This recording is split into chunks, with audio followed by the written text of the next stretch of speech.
Om Aganatimarandasya Ganagana Sarakya Chaksurun Meditam Yana Tajmai Sri Gurave Namaha Sri Chaitanya Manobhistam Stapitam Yana Bhutade Swayam Ripakaramayam Darati Swaparantikam Vandeham Sri Guru Sita Parakamaram Shikarun Vaishnavam Sya Sri Rupam Sagadatam Sahagana Raganatipitam Stam Sajevam Sadvaitam Savarutam Pariyatana Saitam Krishna Chaitanya Devam Sri Radha Krishna Padan Sahagana Lalita Shri Vishakan Vitam Sya Nama Om Vishnu Paraya Krishna Pastaya Bhutare Shrimati Bhakti Padanta Swami Tinamanin Maste Sarasati Deva Guruvani Pachadi Nebishes Sunibari Paskata De Sarari Sri Krishna Chaitanya Prabhu Nityananda Shri Advaita Gadadhar Shri Vasari Gova Bhaktavinda Narayanam Namaskitam Naram Teva Narotamam Devam Sarasatim Vyasam Tato Jayodirat Nishta Parayashu Bhadvesu Nityam Bhagata Seva Bhagavata Tamashoki Bhaktir Bhavati Naishtaki Nigamaka Garitam Param Shukamakarmita Dravisamitam Pivata Bhagatam Rashamanaya Mahora Horashikabhuvikaham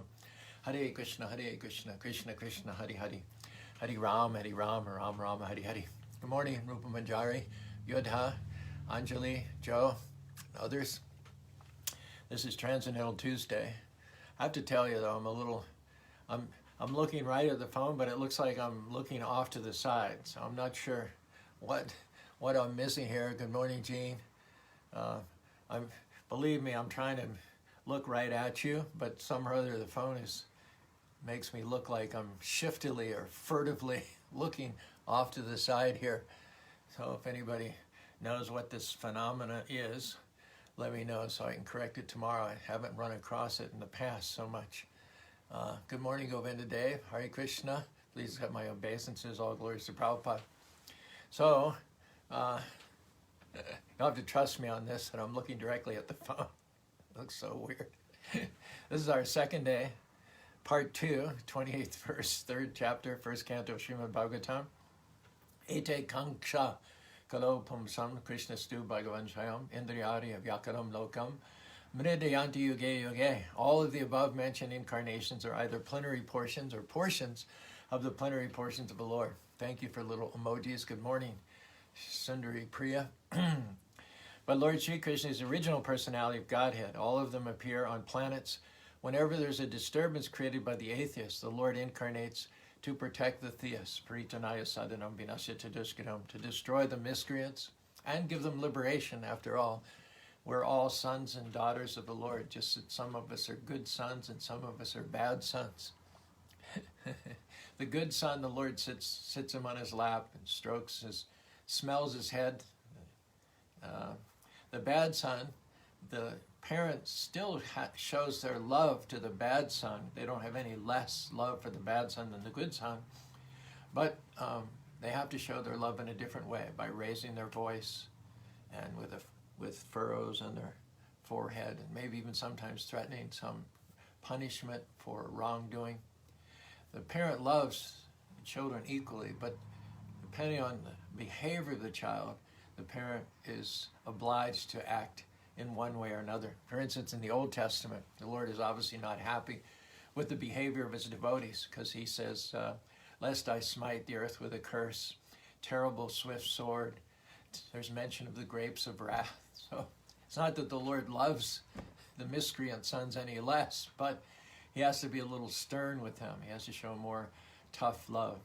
So the Lord appears from time to time. His primary purpose is to show love to those who are surrendered and who are serving him. That's where the relish is. That's where the fun is. But he also, as we talked about yesterday morning, he also enjoys. He doesn't really. He relishes on a special, intimate level the intimate exchanges between his surrendered devotees. But he also enjoys fighting with those who appear to be envious of him, coming down from the spiritual world, and not only those who are his intimate associates and who are in harmony with him, but there are some who are designated to play the role of antagonists, of demons, of enemies. And the Lord also enjoys, even though Bhisma was a devotee of the Lord, still the Lord enjoyed when Bhisma was shooting his arrows at the Lord. Tribhovinam kamanam tamadavaram ravikara garambhavarane yudhi taraga rajabadum vishat kalatya lalata samavaril. At the time of his death, Bhisma was remembering the Lord rushing towards him, covered in dust with the wounds on his body of his arrows, and so distracted in the course of the engagement that his chadar, his covering cloth, had fallen off to one side. So both Krishna and Bhishma were relishing the mood of chivalry. So Krishna is always full of pleasure. Our theme today has to do with the strength of God. So his strength is such that he's not crestfallen, he's not bewildered, he's not taken back by any external situation, even when he's fully engaged, perspiring and engaged in combat with his devotee like Bhishma, or he's fighting with Hiranyakashipu, or as Parsuram, he's killing the Kshatriyas 21 times. He's enjoying it. He's not stressed out. He's not troubled. He's not wondering or worried about what the outcome will be. He knows what the outcome will be. And so he enjoys on every level and every circumstance. When Arjuna asked Krishna in the beginning of the Bhagavad Gita to draw his chariot between the two armies so that Arjuna could see with whom he had to contend in this great fighting endeavor.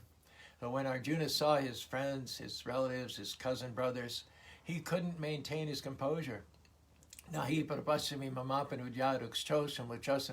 There's no means I can find to drive away this grief which is drying up my senses.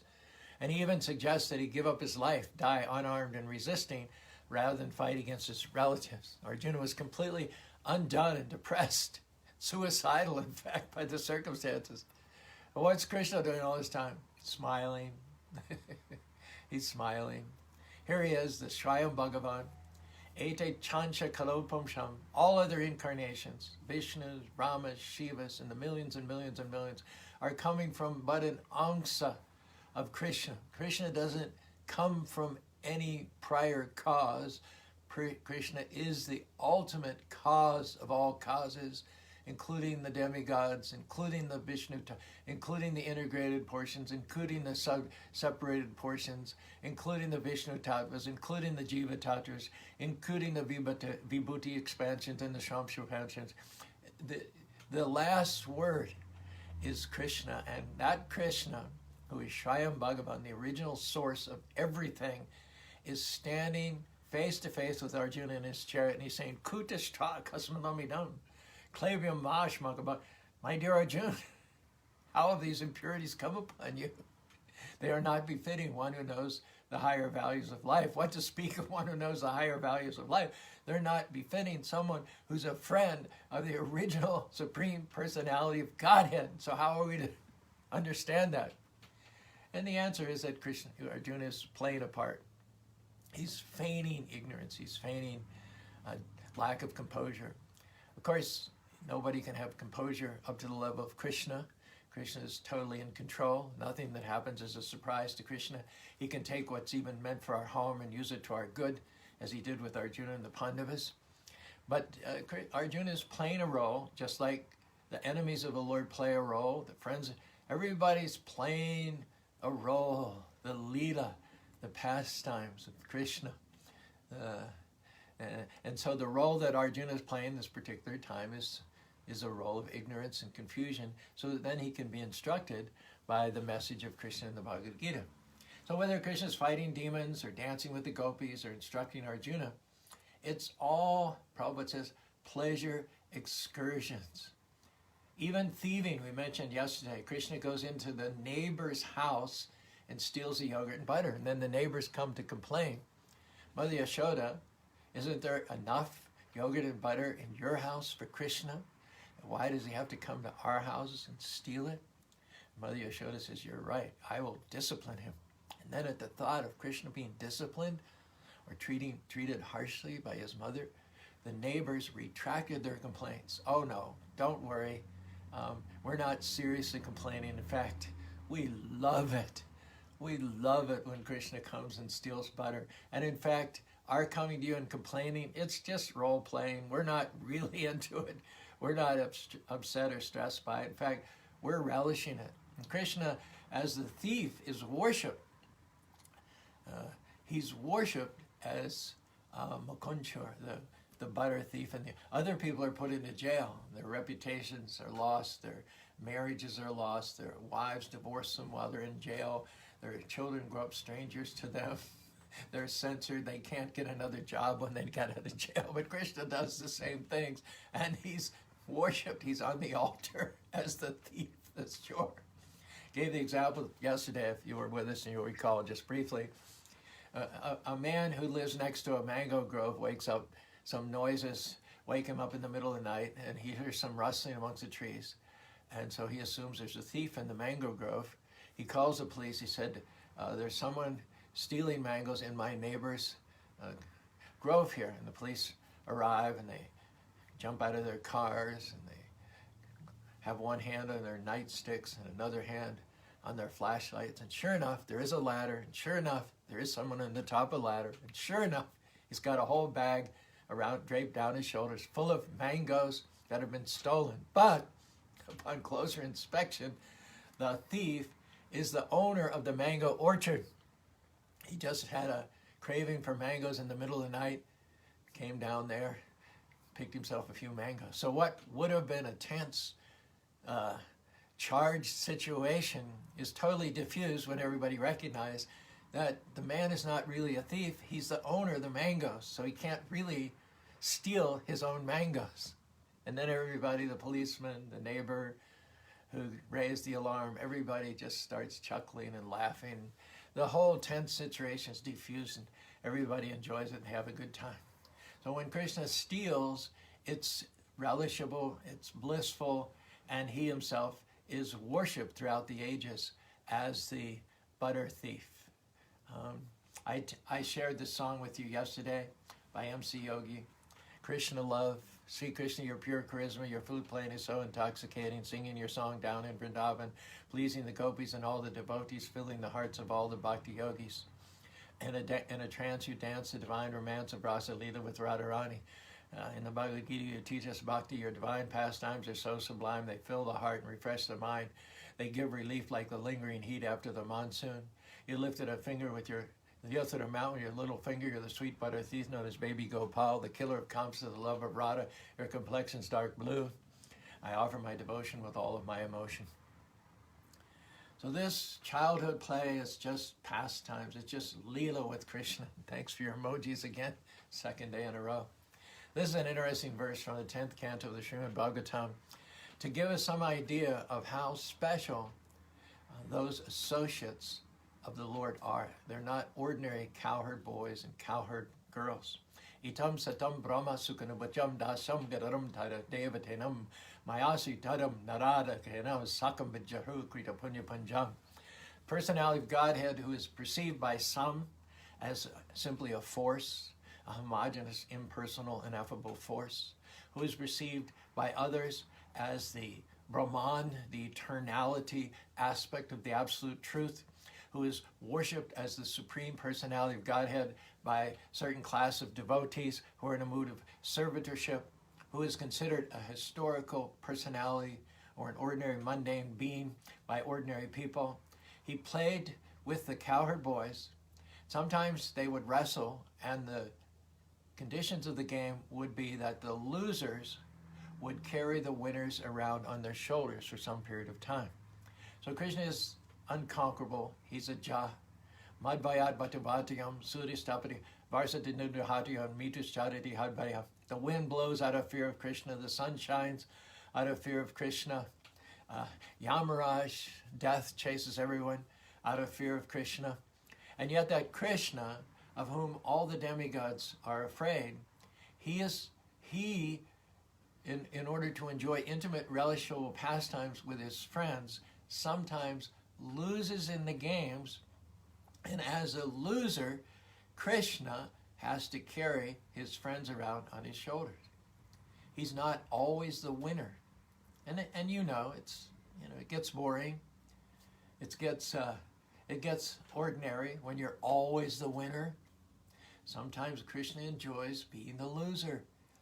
As God, as the Supreme Personality of Godhead, he has the ability to chastise the demigods and sages if they don't do their jobs properly. The sun rises exactly on time because he's concerned that he will receive a disapproving glance or even a word of chastisement from Krishna.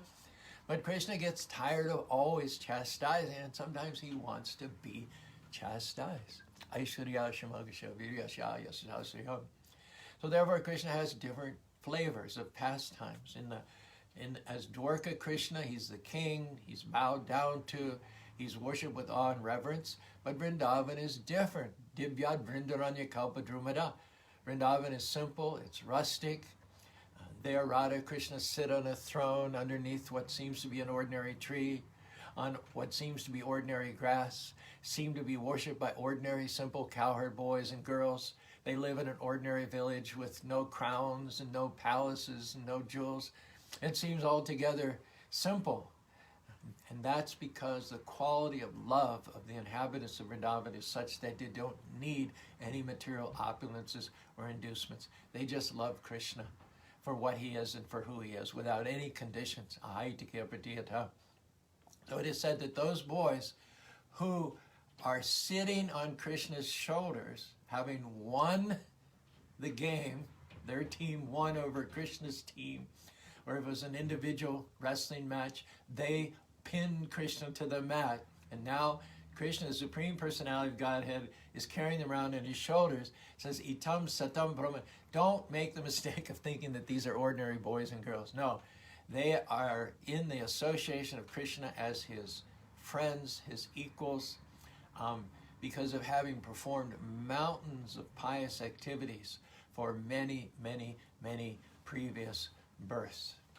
There are 5 main categories of relationships that when we become purified and we unveil our eternal spiritual identities, we will fit into one or another of these categories. Santa will serve the Lord in neutrality in the spiritual world, as grass to soften his feet, as cloud to keep the sun from him, as water to slake his thirst, as Dasya, the cowherd boys who are junior to Krishna in years, who serve Krishna and make arrangements for Krishna's pastimes. Sakya, those who are peers of Krishna, or approximately the same age of Krishna, and as I mentioned, who wrestle with Krishna and sometimes carry Krishna on their shoulders.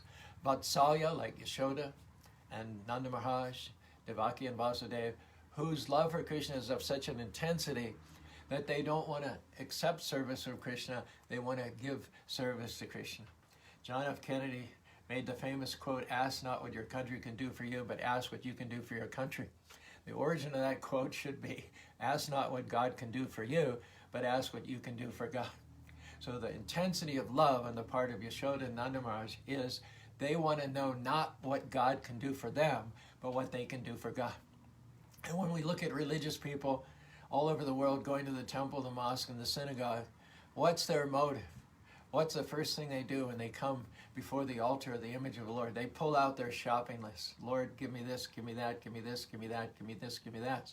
So they're trying to make God their servant rather than appearing as a servant of God with the inquiry, what can I do for you? Hare Krishna, Krishna Krishna, Hare Hare, Hare Ram, Ram Ram, Hare Hare. Translates to mean, Lord, give me some service. I'm not putting conditions. I'm not putting you to work. I want you to put me to work according to the talents and abilities that you have embedded within me.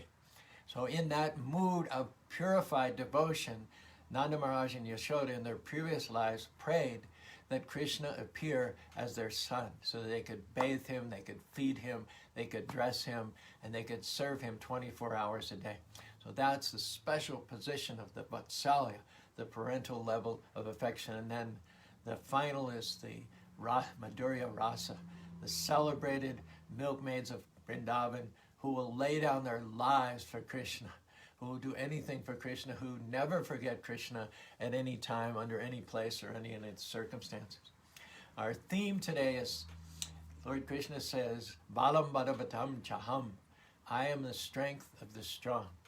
So our theme is that even under circumstances which would prove to be the undoing of great Olympic level decathlon athletes like Arjuna, Krishna is not at all perturbed and at all disturbed. He's got everything under control. That even when Arjuna lost it prior to the battle of Kurukshetra, Krishna is just smiling, and gently he brings Arjuna back to a level of positivity. he brings his confidence back. And Krishna transfers the unlimited power of Godhead into the form of Arjuna so that he can become victorious in the upcoming war. It's important to realize that whatever strength we have is borrowed from Krishna. The strength of myself, the strength of yourself, the strength of even the most powerful leaders, the most talented athletes, is simply loaned out on loan from Krishna, the Supreme Personality of Godhead. We read in the Srimad Bhagavatam about big, powerful demons like Hiranyakashipu. Hiranyakashipu was so powerful that even the demigods in the higher planetary systems would tremble just when Hiranyakashipu lifted his eyebrow and gave them a not so happy and not entirely pleased glance. The demigods like Indra, Varuna, and Kuvera, even Yama himself, would tremble simply at the unfavorable raising of Hiranyakashipu's eyebrows. Now these demigods excel us by thousands and thousands of times. I think Prabhupada said one time that it would take us 1,000 lifetimes of study and devotion to even begin to understand the weakest of the various demigods. So these demigods are at a higher level of existence. They have a higher standard of living. They have a great credit of piety in their account. They live for hundreds of thousands of years. It is said that one day of the demigods equals our 6 months. Sahasra Yuga Paryantam Maharyad Brahmadu Ratam Yuga Sahasratam Teho Ratavidarjanam. By human calculation, 1,000 ages taken together is the duration of Lord Brahma, the chief of all the demigods, one day. And such also is the duration of his night. Now, it seems from our point of view, where we live a pitiful, at most, 100 human years, that the lifetime of Brahma and the demigods is fantastic and interminable. In the Brahma Vimohan, when Brahma stole the cows and cowherd boys of Krishna, put them away in a cave, that only took a moment for him to do by his calculation, but by the time he turned back to see what was going on with Krishna, 1 year had passed on the calculation of earth. The demigods are so much more long-lived and so much more powerful and so much more disease-free than we are. And yet, can you imagine how powerful Hiranyakashipu was to have subdued the demigods? That means that Krishna, for his own purposes known to him, sort of withdrew some of the power of the demigods. Not only did he increase the power of Hiranyakashipu due to his penances and austerities, not only did he support the benediction of Brahma that he not be killed in land and sea, inside the house or outside of the house, because Brahma's a devotee. And when Brahma gave those benedictions to Hiranyakashipu, Krishna felt bound and obliged to support Brahma in those benedictions.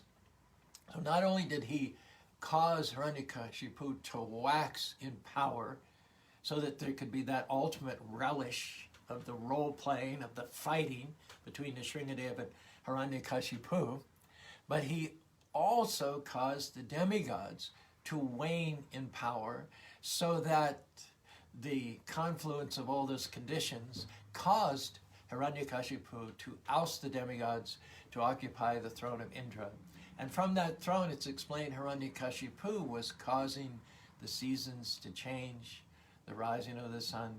He himself, by his yogic mystic power, was arranging the symmetry, the harmony within the universe itself. So these demigods, as much more enhanced and fortunate than we are common from the point of view of the Lord. Our Brahma has created this universe. He's omniscient as far as this universe is concerned. His lifespan is 311 trillion years by our calculation. This is all fantastic and unimaginable. However, there are innumerable Brahmas rising and disappearing like bubbles in the Atlantic Ocean.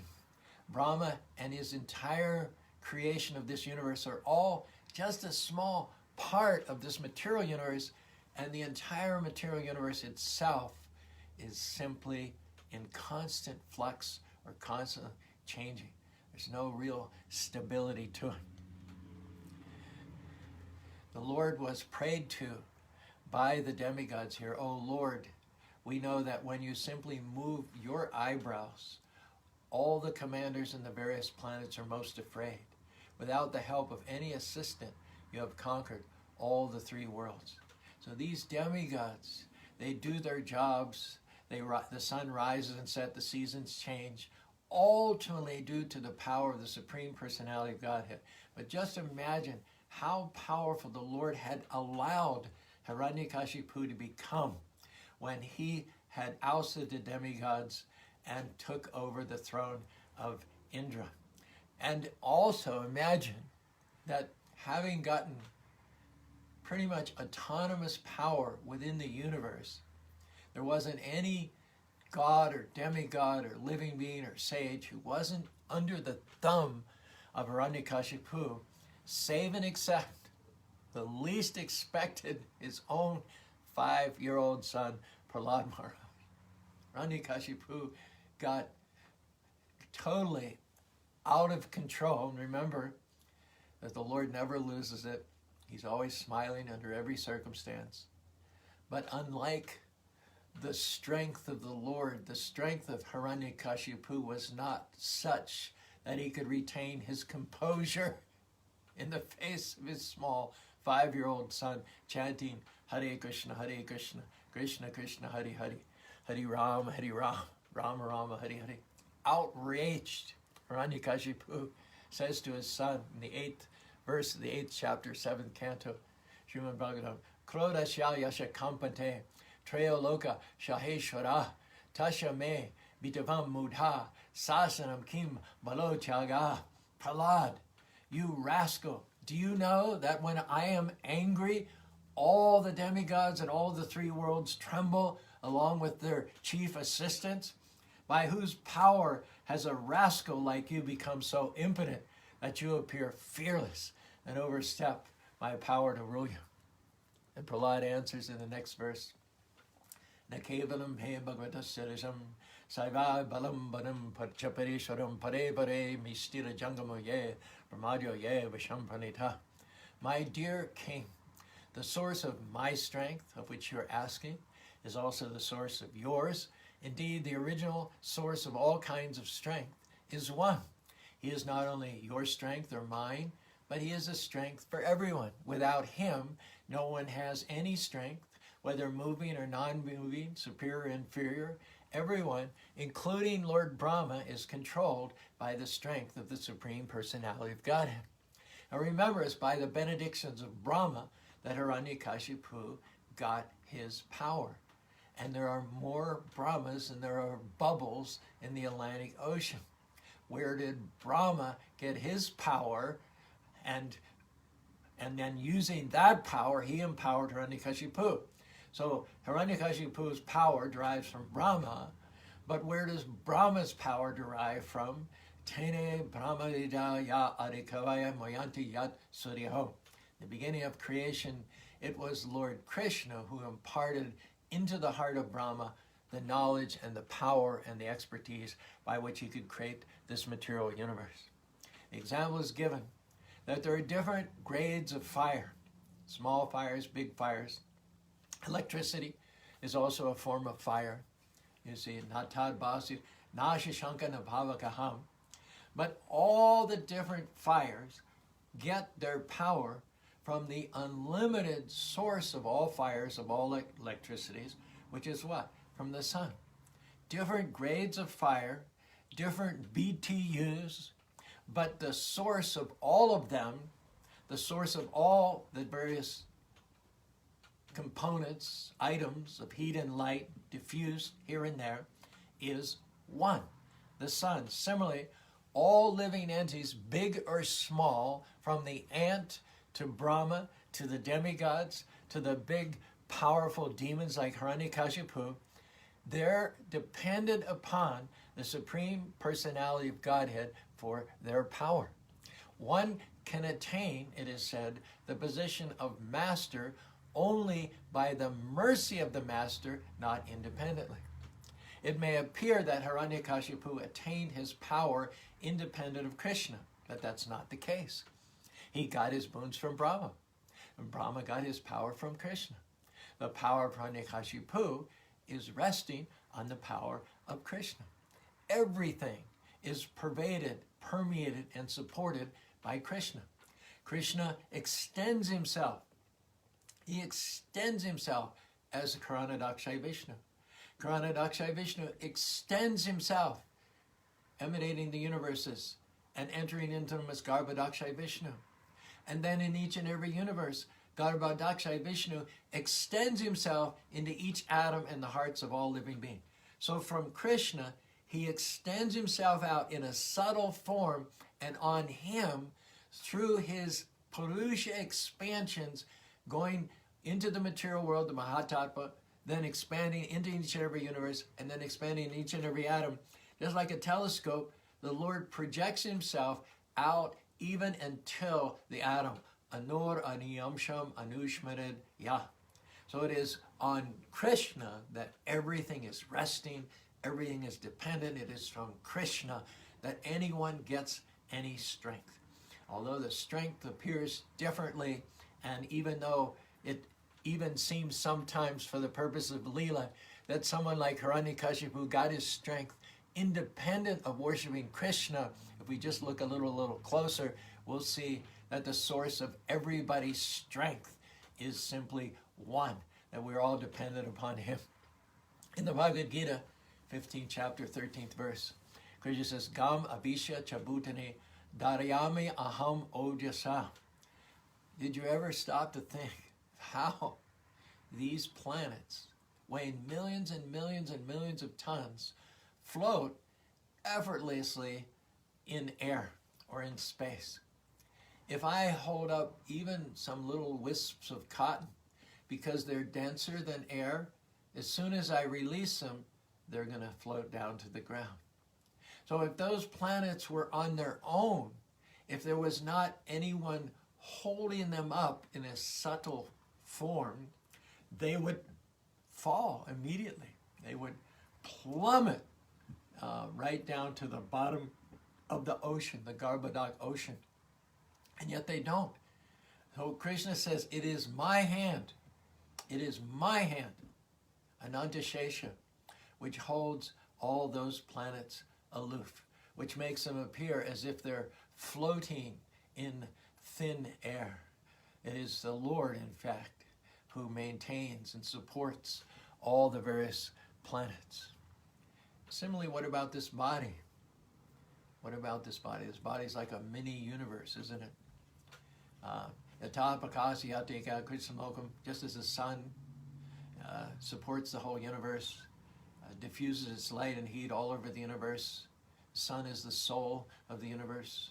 Similarly, within these bodies, the spirit soul, the particle of God, aparamastu jiva bhuta mahabaho, that which causes my soul to be animated, gives me speech, gives me gestures, allows me to hear, allows me to see.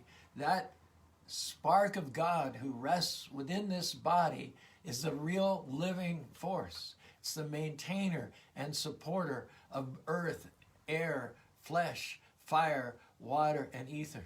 And it's interesting that as soon as the soul leaves a dead body, if you're in water, as an example, you float as long as the soul, which has the quality of buoyancy, which supports and holds up.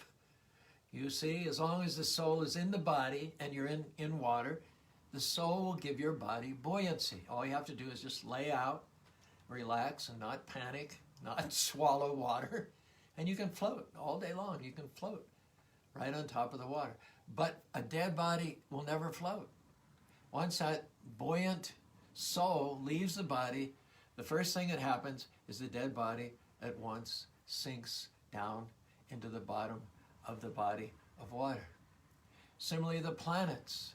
If it were not for the fist of the Lord holding the planet, just like someone holds cotton or holds some dust, the planet itself would immediately fall down to the bottom of the Garbhodak ocean. So it is actually the Lord who is pervading and supporting. It is the incredible, unimaginable strength of the Lord who holds up huge planets as easily as a child holds some balls of cotton in its fist. And were it not for the Lord entering into, supporting, and holding the planets with his transcendental hand, the planets would scatter, they would fall, there would be dust in the air, and they would perish. Again, we'll quote the verse, "It is because of my supremacy," Krishna says, "that the wind blows out of fear of me. The sun shines out of fear of me. And the Lord of clouds, Indra, sends forth showers out of fear of me. Fire burns out of fear of me. And death goes about taking its toll out of fear of me." And I want to finish with one story, because everybody likes stories, right? You guys like stories? Huh? So there's one story. Again, of course, we all know about Kurukshetra and how Krishna transferred his unlimited power into Arjuna so that he could overcome the vast, immeasurable power of the Kaurava armies.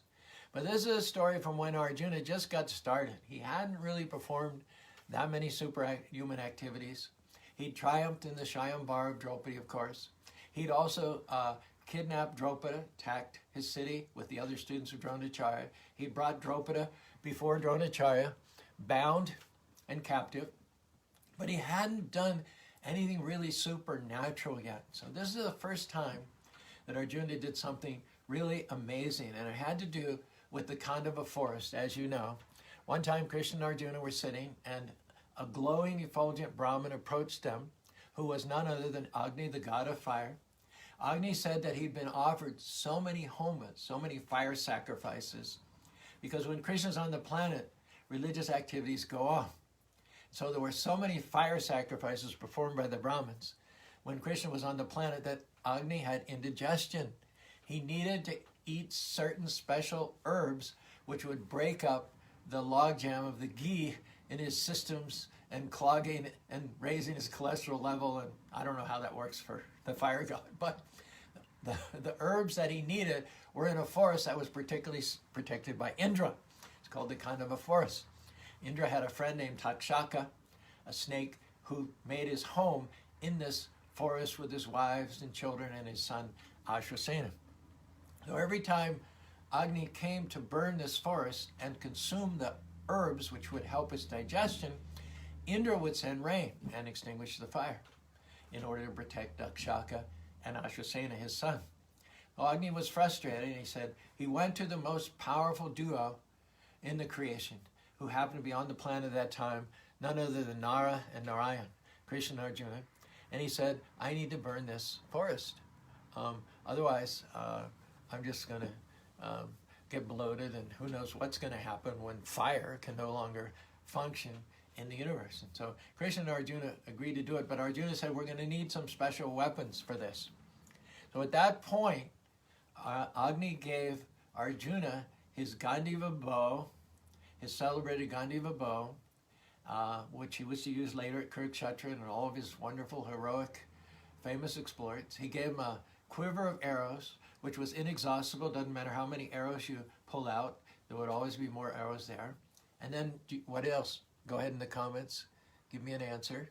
What else did Agni give Arjuna? Right. He gave him his chariot. So thus equipped, then Arjuna and Krishna stationed themselves at the edge of the Khandava forest, and Agni went in to start burning it. And Agni done this many times, and so that Khandava forest was inhabited by a lot of powerful asuras and demons, many of whom took the form of animals. And they sheltered there. And then the whole race of snakes, Takshaka had a whole dynasty, and his son Ashwasena had a whole army of snakes. So Krishna and Arjuna stationed themselves at the edge of the forest, preparing to combat the asuras and demons as they exited, as they fled in terror from the flames. But at first the demons and the asuras and the saints, they weren't very concerned, because Agni had tried many other times, and no sooner had he started burning than Indra would pour rains and extinguish the fire. So at first they didn't even think anything of it. They just continued with their activities.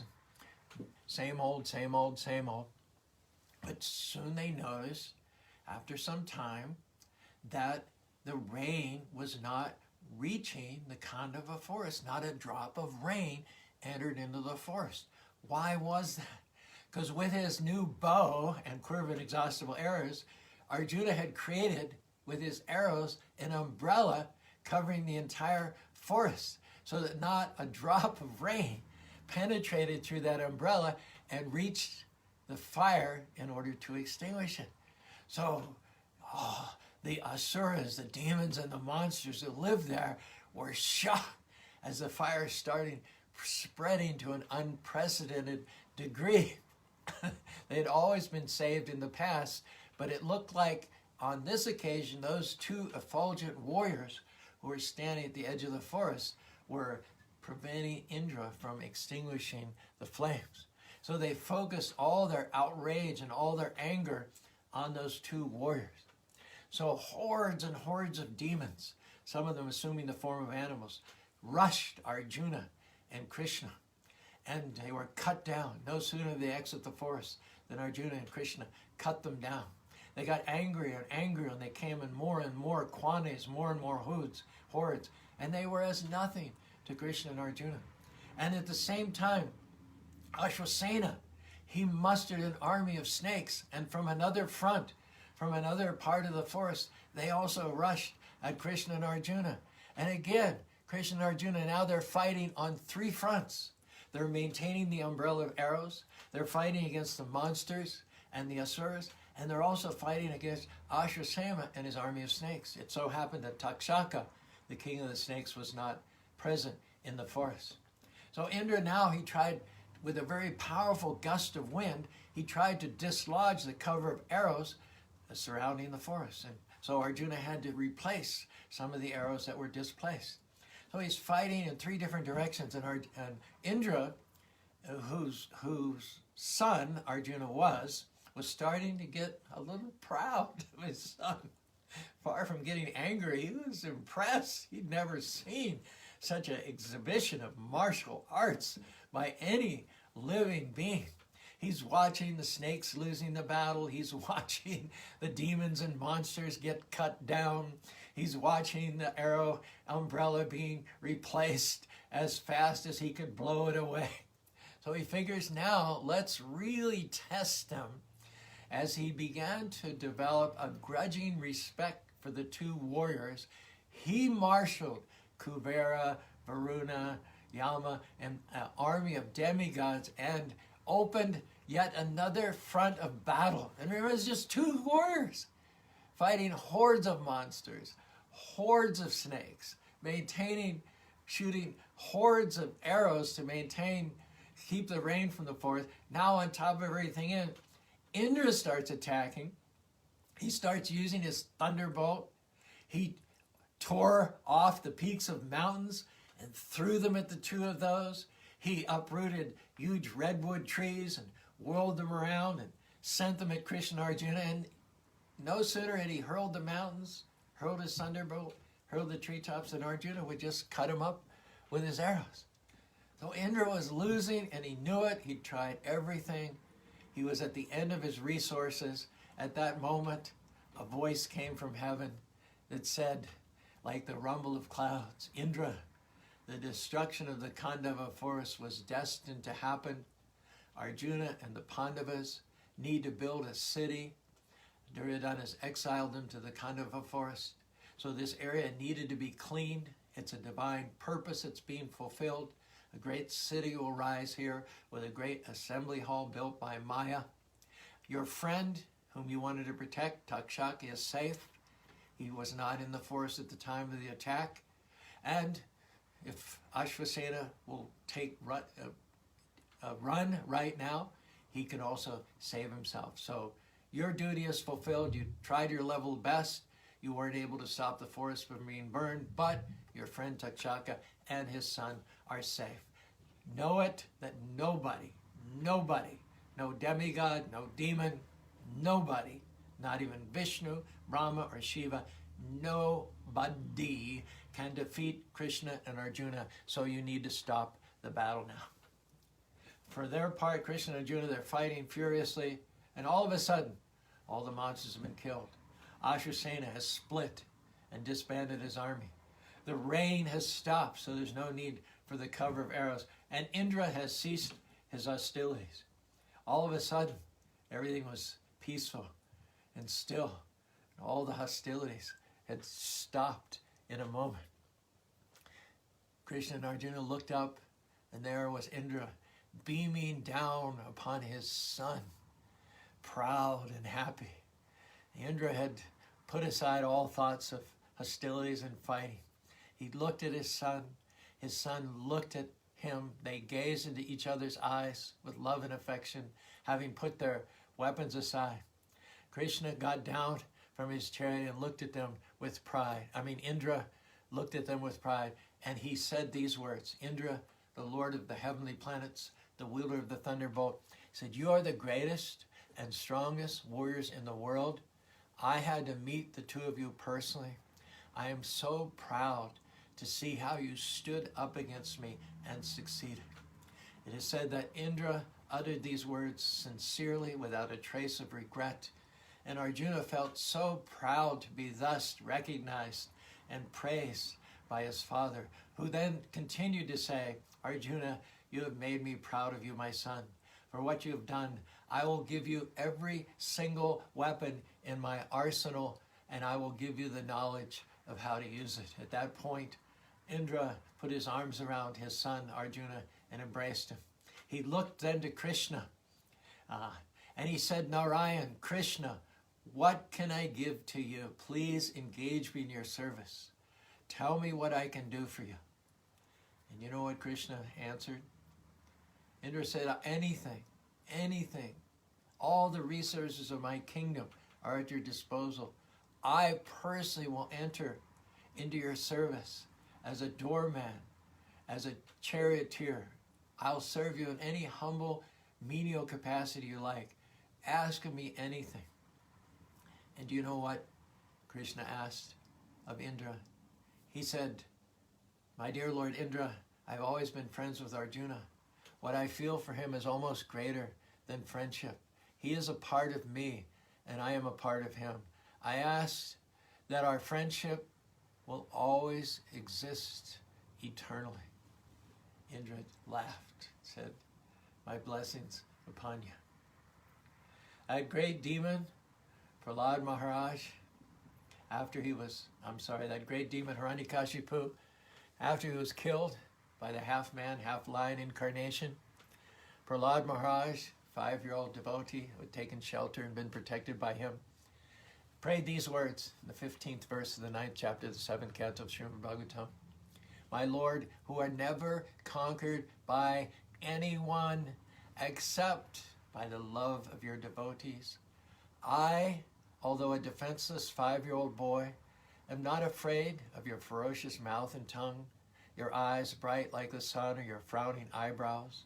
I do not fear your sharp pinching teeth, your garland of intestines, your mane soaked with blood, or your high wedge-like ears. Nor do I fear your tumultuous roaring, which makes elephants flee to distant places, or your nails, which are meant to kill your enemies, who bifurcated the wasp Hiranyakashipu just as easily and effortlessly as a small child bifurcates a wasp with a small piece of straw. It is said that Lord Nrsingadev's appearance was dangerous, certainly, for the non-devotees.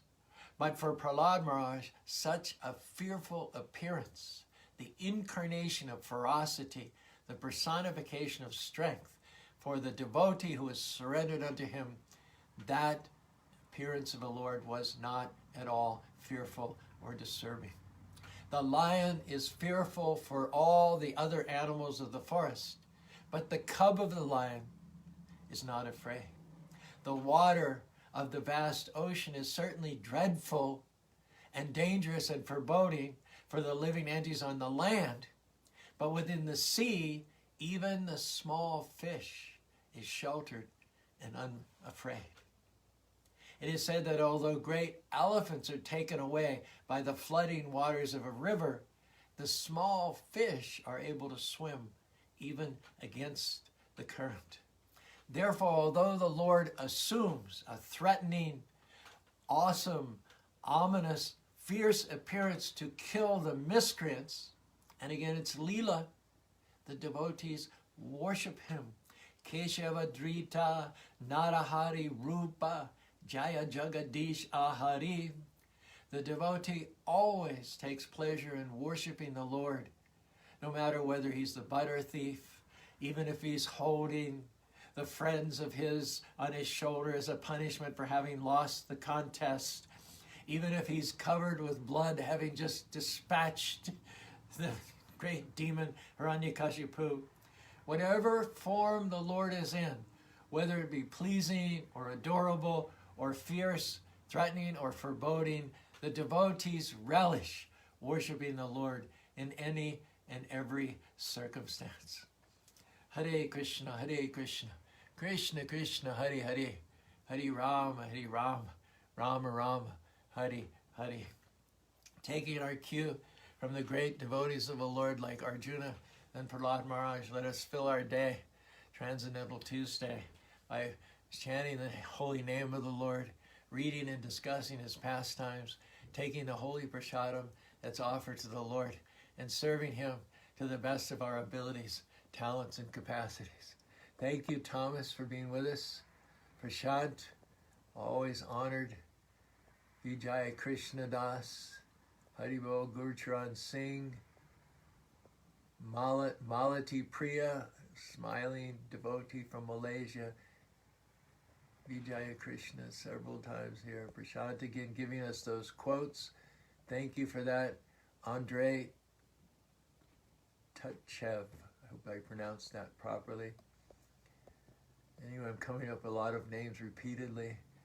Let's see here. I know that Joe was with us, Sundari Priya. And Mary, always delightful. Rajdeep, thanks for joining us. Thanks for joining us. Vaibhavi, Lakshmi Nashringa, I am so honored that you've dropped in. Try to answer any of Beth's questions that they might have. Abzis Iyer,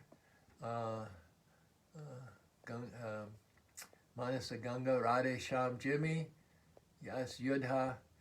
Thank you all, Daniel. Bless you, Daniel. I look forward to seeing you again when we return to some semblance of normality. By the way, Joe, the Saturday feast in Salt Lake City is resuming. The 7 to 8 program this Saturday. Special guest will be Naveen Nidra, a wonderful kirtan leader and lecturer. Will be accompanied by his good friend Advaita Charya.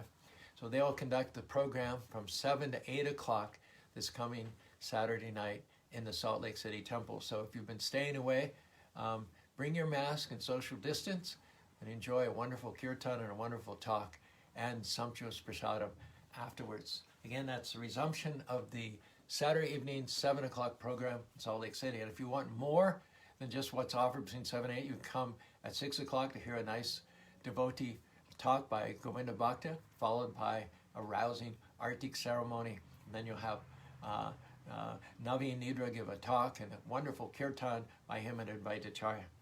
So very exciting, very wonderful, grand opening after several months of not having had that program.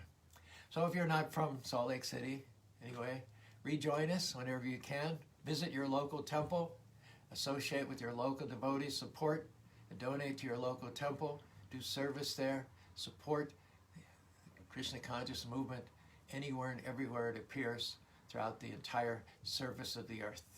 In the meantime, till we see you again, hopefully tomorrow for Wisdom Wednesday, don't forget to chant Hare Krishna, Krishna Krishna, Hare Hare, Hare Rama, Rama Rama, Hare Hare.